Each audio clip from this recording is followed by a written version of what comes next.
जय जय श्री राधे। तुलसी में रोज जल चढ़ाने और तुलसी के पास दीपक जलाने से क्या फल मिलता है? आइए भक्तों, सुनते हैं एक सत्य कथा। एक बार की बात है, देवी सत्यभामा भगवान श्री कृष्ण के पास आती हैं और उनसे पूछने लगती हैं कि हे स्वामी, आप नित्य तुलसी को जल देते हैं और देवी रुक्मणी नित्य तुलसी के पास दीपक जलाती है। इसके पीछे क्या रहस्य है? कृपया आप मुझे तुलसी को जल देने और तुलसी के पास दीपक जलाने का महत्व सुनाइए। भगवान श्री कृष्ण कहते हैं, हे देवी सत्यभामा, तुमने अत्यंत महत्वपूर्ण प्रश्न किया है। देवी तुलसी लक्ष्मी का ही अवतार है। देवी तुलसी भगवान विष्णु को अत्यंत प्रिय है, इसलिए यह मुझे भी सबसे अधिक प्रिय है। मासों में कार्तिक और वनस्पतियों में मुझे तुलसी प्रिय है। जो भी मनुष्य तुलसी को जल देता है, उस पर मेरी कृपा सदैव बनी रहती है। जो भी मुझे तुलसी पत्र डालकर भोग चढ़ाता है, मैं उसे प्रेम से स्वीकार करता हूँ। तुलसी पत्र के बिना मैं किसी भी प्रकार का भोग स्वीकार नहीं करता। हे देवी, अब मैं तुम्हें तुलसी को जल देने और तुलसी के पास दीपक जलाने का महत्व सुनाता हूँ, इसलिए तुम इस कथा को ध्यान से सुनो। जो भी स्त्री इस कथा को ध्यान से पूरा सुनती है, वह सदा सुहागन रहती है। उसके घर में सुख समृद्धि आती है और दरिद्रता का नाश होता है।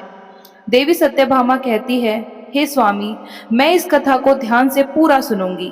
कृपया आप मुझे वह कथा सुनाइए। तब भगवान श्री कृष्ण देवी सत्यभामा को वह कथा सुनाने लगते हैं। भगवान श्री कृष्ण कहते हैं, हे देवी, मध्य देश में श्याम शर्मा नाम का एक वैश्य अपनी पत्नी के साथ रहा करता था। वैश्य के पास किसी चीज की कोई कमी नहीं थी। ईश्वर की कृपा से उसके पास सब प्रकार के सुख ऐश्वर्य थे, किंतु उस वैश्य की कोई संतान नहीं थी, जिस कारण से वह सदैव ही दुखी रहा करता था। उसे वैद्य ने संतान प्राप्ति के लिए कई उपाय बताए। उसने दान धर्म किया, अनेक प्रकार के वैद्य भी बुलाए, उसने नाना प्रकार के उपचार भी किए, किंतु फिर भी उसे कोई संतान नहीं हुई। फिर एक दिन वह वैश्य महामुनि वशिष्ठ जी के पास उनसे मिलने के लिए उनके आश्रम में गए। मुनि वशिष्ठ श्याम शर्मा का स्वागत करते हैं और कुशल मंगल पूछते हैं। तब वह श्याम शर्मा मुनि वशिष्ठ जी से कहता है, हे मुनिवर, मैं अत्यंत दुखी हूँ। मेरी कोई संतान ही नहीं है और संतान के बिना मेरा उद्धार कैसे होगा? मैंने संतान प्राप्ति के लिए अनेक उपाय भी किए, किंतु मुझे कोई संतान ही नहीं हो रही है। कृपया आप ही बताइए कि मुझे किस कारण से पुत्र की प्राप्ति नहीं हो रही है। क्या मुझसे जाने अनजाने में कोई पाप हो गया है? तब मुनि वशिष्ठ जी अपनी दिव्य दृष्टि से श्याम शर्मा के पूर्व जन्म के बारे में जान लेते हैं। वशिष्ठ जी कहते हैं, हे वत्स, पिछले जन्म में तुम्हारे द्वारा घोर पाप हो गया था। इस कारण से तुम्हें इस जन्म में संतान सुख प्राप्त नहीं हो रहा है। श्याम शर्मा कहता है, हे मुनिवर, कृपया मुझे बताइए, पिछले जन्म में मुझसे कौन सा पाप हुआ था और उस पाप से मुक्ति होने के लिए मुझे कौन सा उपाय करना चाहिए। वशिष्ठ जी कहते हैं, हे वत्स, पिछले जन्म में तुमने जो अपराध किया था उसके विषय में सुनो। पिछले जन्म में तुम एक अहंकारी वैश्य थे। तुम्हारा जन्म धनवान कुटुंब में हुआ था। तुमने पिछले जन्म में एक गाय को अत्यंत दुखी किया था। एक दिन एक गाय भूख और प्यास से व्याकुल होकर तुम्हारे द्वार पर आई थी, किंतु तुमने उस गाय को न रोटी खिलाई, न चारा खिलाया और ना ही उसे जलपान कराया। तुमने बड़ी ही निर्दयता से उस गाय को अपमानित करके घर से निकाल दिया। उस गाय ने अभी अभी बछड़े को जन्म दिया था और भूख से व्याकुल होने के कारण वह गाय वहीं पर मूर्छित होकर गिर पड़ी थी और उस दिन वह अपने बछड़े को दूध भी नहीं पिला पाई। इसलिए इस गाय ने तुम्हें श्राप दे दिया था। इस गाय के श्राप के कारण तुम्हारी ऐसी दुर्दशा हुई है। उस गाय के श्राप के कारण तुमने इस जन्म में संतान प्राप्त नहीं की। वशिष्ठ जी की बात सुनकर उसे बहुत दुख हुआ और वह स्वयं को कोसते हुए कहने लगा, हाय, ये मैंने क्या किया? एक बेचारी दुखी गौ माता की सेवा नहीं की। मैंने बहुत बड़ा अपराध किया है और उसी का दंड मुझे भोगना पड़ रहा है। श्याम शर्मा वशिष्ठ जी से कहते हैं, हे मुनिवर, मुझे बहुत बड़ा अपराध हुआ है। अब मैं इस पाप का प्रायश्चित कैसे करूं? कृपया आप ही मुझे मार्गदर्शन कीजिए। मैंने जो पाप किया है उससे मुक्ति का कोई तो उपाय अवश्य होगा। मैं अपना सब कुछ देकर उस पाप को प्रायश्चित करूंगा। कृपया आप ही कोई उपाय बताइए। मुझे संतान प्राप्ति कैसे हो सकती है? क्योंकि शास्त्र कहते हैं पुत्र के बिना मनुष्य का उद्धार नहीं हो सकता। तब मुनि वशिष्ठ कहते हैं, हे वत्स, इस पाप का एक ही उपाय है। तुम पुत्र प्राप्ति के लिए पुत्रेष्ठ यज्ञ करो। इसी यज्ञ के फल स्वरूप तुम्हें संतान की प्राप्ति होगी। इस यज्ञ को संपन्न करके तुम ब्राह्मण को भोज कराओ, वस्त्र और गाय का दान करो, तभी तुम्हें इस पाप से मुक्ति मिलेगी। तब श्याम शर्मा वशिष्ठ जी को धन्यवाद देते हुए कहते हैं, हे मुनिवर, आपका कोटि कोटि धन्यवाद। मैं आपके कहे अनुसार अवश्य ही पुत्रेष्ठ यज्ञ करूंगा और ब्राह्मणों को गायों का दान अवश्य करूंगा। इतना कहकर वह श्याम शर्मा शीघ्रता से अपने घर पर लौट आता है और अपनी पत्नी को सारी हकीकत सुनाता है। फिर वे दोनों ही पुत्रेष्ठ यज्ञ की तैयारी करते हैं। अनेक ऋषि मुनियों को निमंत्रण देकर वह श्याम शर्मा पुत्रेष्ठ यज्ञ संपन्न करता है और ऋषि मुनियों तथा ब्राह्मणों को गाय का दान भी करता है। यज्ञ के संपन्न होने के पश्चात यज्ञ की आग से अग्निदेव प्रकट होते हैं और उस श्याम शर्मा से कहते हैं, हे श्याम शर्मा, आज तुम्हारा यज्ञ सफल हुआ है। तुमने पुत्र प्राप्ति के लिए यह यज्ञ किया था, इसलिए तुम्हें मेरी कृपा से एक पुत्र की प्राप्ति अवश्य होगी। किंतु तुम्हारे पुत्र की आयु केवल 18 वर्ष की ही होगी और 18 वर्ष समाप्त हो जाने के पश्चात तुम्हारे पुत्र की मृत्यु हो जाएगी। इतना कहकर अग्निदेव अंतर्धान हो गए। पुत्रेष्ठ यज्ञ करके और अग्निदेव से पुत्र का वरदान प्राप्त करके वह श्याम शर्मा बहुत प्रसन्न तो हुआ, किंतु उसे बड़ा दुख भी हुआ। श्याम शर्मा ने सोचा, पुत्र न होने से अच्छा है कम आयु वाला ही पुत्र हो।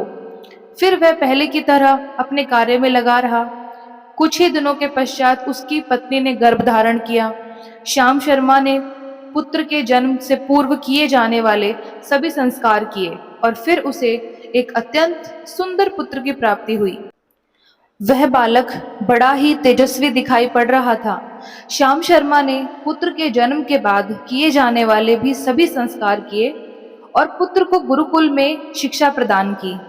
श्याम शर्मा का पुत्र जैसे जैसे बड़ा होने लगा, श्याम शर्मा को बहुत अधिक चिंता सताने लग गई। फिर जब उसका पुत्र 16 वर्ष का हुआ तो श्याम शर्मा की पत्नी ने उससे कहा, अब हमें अपने पुत्र का विवाह कर देना चाहिए। हमारा पुत्र अब विवाह के योग्य हो गया है। श्याम शर्मा ने कहा, हे प्रिय, विधि के विधान के अनुसार हमारे पुत्र की आयु केवल 18 वर्ष की ही है। 18 वर्ष के पश्चात हमारे पुत्र की मृत्यु हो जाएगी, इसलिए हमें इसका विवाह करके किसी कन्या के जीवन को बर्बाद नहीं करना चाहिए। वह तो 2 वर्षों बाद विधवा हो जाएगी, फिर उसे जीवन में अनेक कष्ट सहने पड़ेंगे। लेकिन श्याम शर्मा की पत्नी नहीं मानी। वह अपने पुत्र का विवाह होता देखना चाहती थी। श्याम शर्मा की पत्नी कहती है, हे नाथ, कुछ भी हो, मैं अपने पुत्र को अविवाहित मरते हुए नहीं देख सकती। हमारे पास किसी चीज की कमी नहीं है। हमारी पुत्र वधू इस संपत्ति को प्राप्त करके सुखी जीवन जी सकती है। इसलिए आप अब संकोच ना करें और हमारे पुत्र के लिए एक सुंदर कन्या की खोज करें।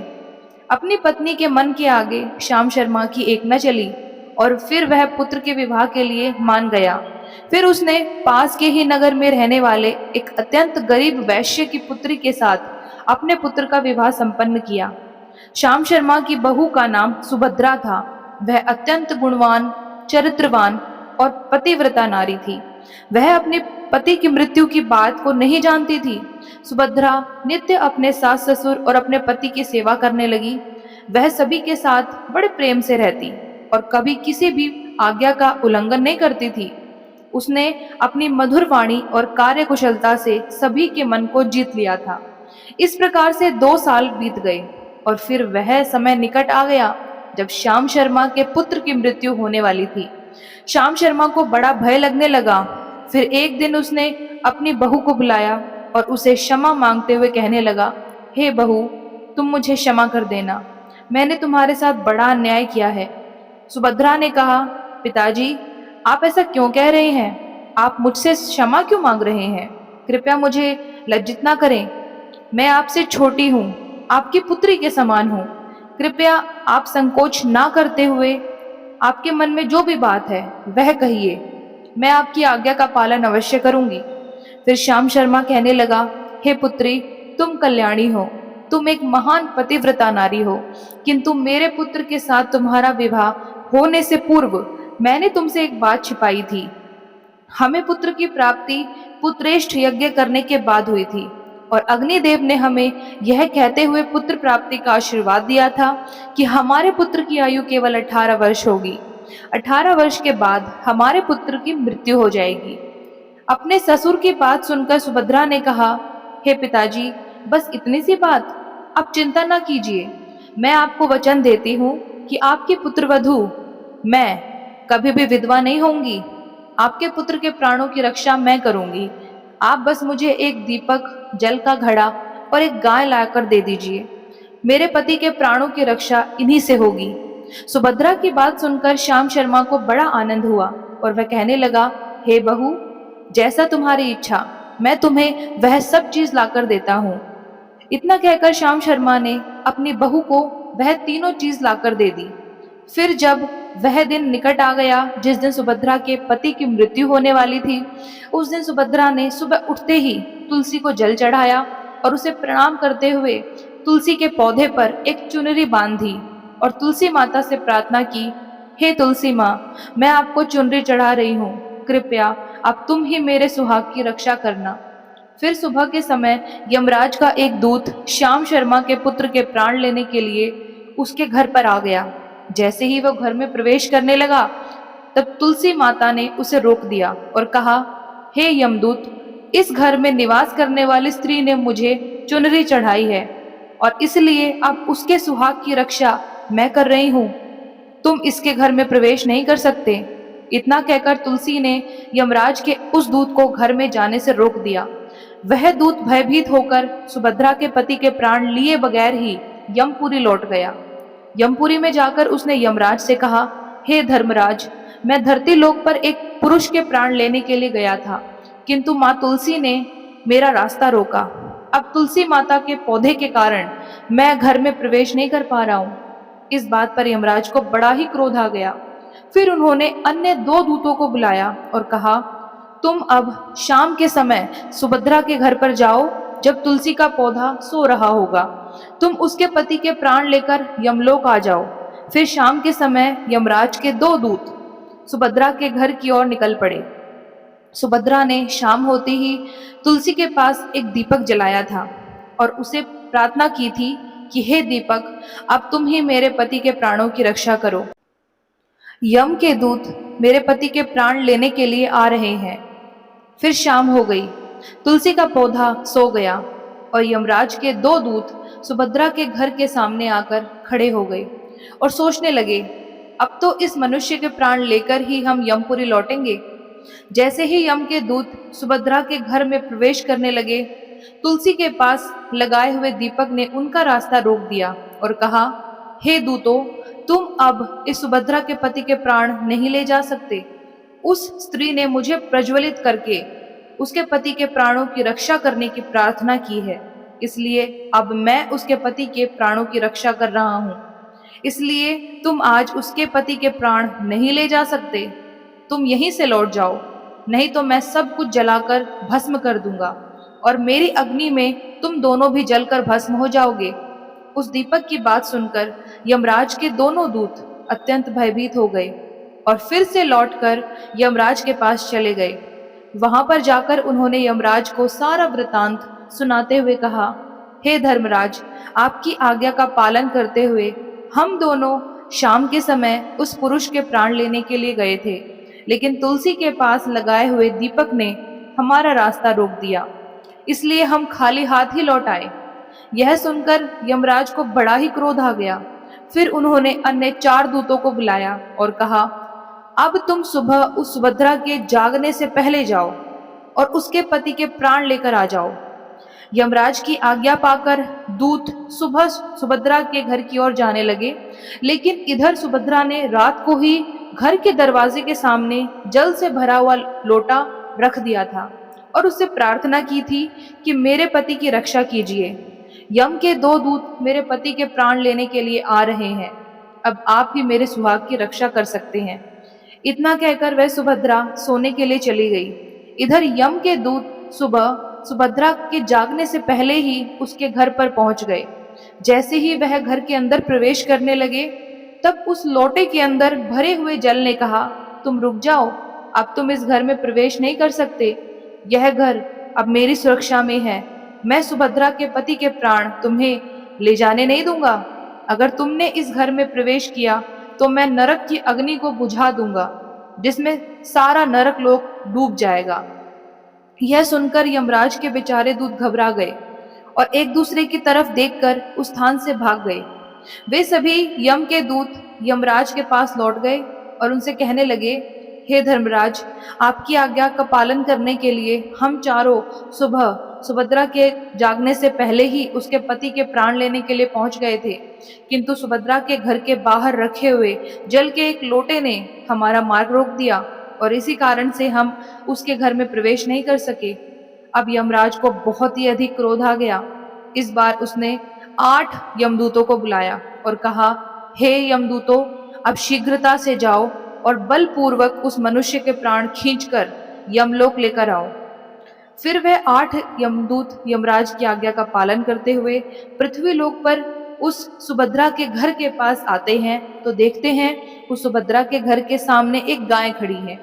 सुभद्रा ने यमदूतों के आने से पहले ही अपने घर के सामने गाय को बांध दिया था और गोमाता से विनती की थी, हे गोमाता, आज यमदूत मेरे पति के प्राण लेने के लिए आ रहे हैं। अब आप ही मेरे सुहाग की रक्षा कर सकती हैं। हे गोमाता, मैं आपकी शरण में आई हूँ, कृपया मुझे विधवा होने से बचा लीजिए। उस गाय ने कहा, हे पुत्री, तुम चिंता मत करो, तुम्हारे पति के प्राणों की रक्षा मैं स्वयं करूंगी। मेरे होते हुए यम के दूत तुम्हारे घर में प्रवेश नहीं कर पाएंगे, इसलिए तुम चिंता से मुक्त होकर घर में अपने पति की सेवा करो। फिर जैसे ही वे यमदूत घर के अंदर प्रवेश करने के लिए आगे बढ़े, तब वह गाय उन्हें रोक देती है और कहती है, इस घर में तुम लोग प्रवेश नहीं कर सकते। इस घर की रक्षा में मैं खड़ी हूँ। मेरे रहते कोई भी इस घर के अंदर प्रवेश नहीं कर सकता। यदि तुमने घर के अंदर प्रवेश करने का प्रयत्न किया तो मैं तुम सभी को श्राप दे दूंगी। अगर तुम्हें इस घर के अंदर प्रवेश करना है तो तुम्हें पहले मेरे प्राण लेने पड़ेंगे और तभी तुम सभी को गो हत्या का पाप भी लगेगा, जिसका कोई प्रायश्चित नहीं है। वहां पर उपस्थित सभी यमदूत गाय के द्वारा श्राप देने की बात सुनकर भयभीत हो गए।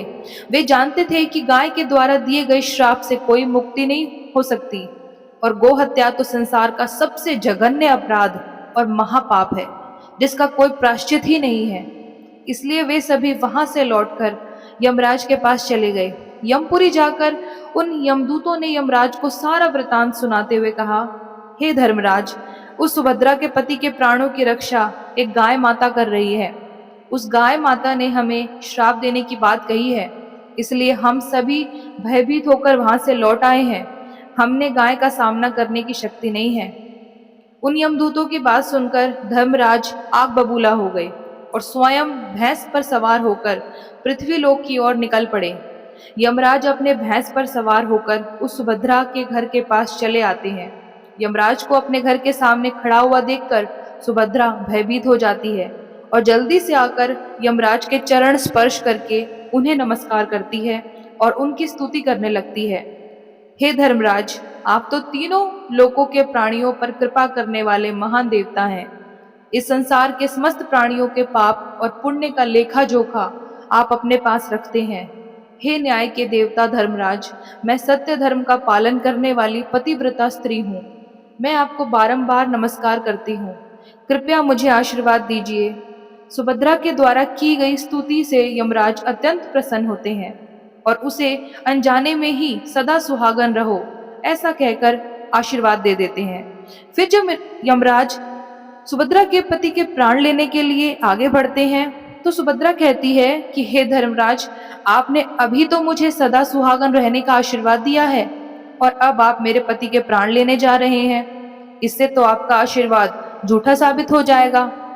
यह सुनकर धर्मराज रुक जाते हैं और सुभद्रा की ओर देखकर मुस्कुराने लगते हैं। सुभद्रा के निर्मल हृदय और अपने पति के प्रति समर्पण भाव को देखकर यमराज अत्यंत प्रसन्न होते हैं। सुभद्रा की ओर देखकर यमराज कहते हैं, हे पुत्री, आज तुमने साक्षात मृत्यु को ही पराजित कर दिया है।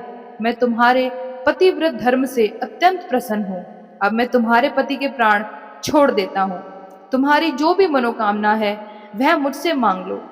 तब सुभद्रा ने कहा, हे धर्मराज, मैं अपने पति के लिए 100 वर्ष की आयु मांगती हूँ। मेरे लिए मेरे पति ही परमेश्वर हैं। मैं अपने पति को छोड़कर जीवित नहीं रह सकती, इसलिए अब आप मुझे यही वरदान दीजिए। तब यमराज प्रसन्न होकर कहते हैं, तथास्तु। हे कल्याणी, आज से जो भी स्त्री अपने घर के सामने तुलसी का पौधा लगाएगी, तुलसी के पास शाम को दीपक जलाएगी, और जिस घर के सामने हमेशा गाय बंधी रहेगी, और जो स्त्री अपने घर के सामने जल का लोटा भी रखेगी, उसके घर में कभी भी मेरे दूत प्रवेश नहीं करेंगे। इतना कहकर यमराज उस स्थान से अंतर्धान हो गए। भगवान श्री कृष्ण कहते हैं, हे देवी, इस प्रकार से उस सुभद्रा ने अपने पतिव्रत धर्म का पालन करके उसकी मृत्यु को भी टाल दिया था। इसलिए जो भी स्त्री अपने घर के सामने तुलसी का पौधा लगाती है, रोज शाम को तुलसी के पास दीपक जलाती है, उसके घर में मृत्यु प्रवेश नहीं कर सकती है। जिस घर के सामने गाय बंधी होती है, उस घर में कभी भी दुख दरिद्रता नहीं आती है। जो स्त्री अपने घर के सामने जल से भरा हुआ लोटा रखती है, उसके घर में कभी शोक नहीं होता है। तो दोस्तों, इस प्रकार से भगवान श्री कृष्ण ने देवी सत्यभामा को तुलसी के पास दीपक जलाने का महत्व सुनाया। जय श्री कृष्ण। दोस्तों, ये कथा आपको कैसी लगी, कृपया कमेंट करके ज़रूर बताएं। वीडियो पसंद आया हो तो कृपया लाइक, शेयर, सब्सक्राइब ज़रूर करें, और कमेंट में जय श्री कृष्णा, जय जय श्री राधे लिखना बिल्कुल ना भूलें। तो चलिए दोस्तों, सभी साथ मिलकर माँ तुलसी से प्रार्थना करते हैं कि हे तुलसी माता, जैसे आपने सुभद्रा के घर की, उसके पति की रक्षा की, हम सभी के घरों की बिल्कुल वैसे ही रक्षा करें। धन्यवाद।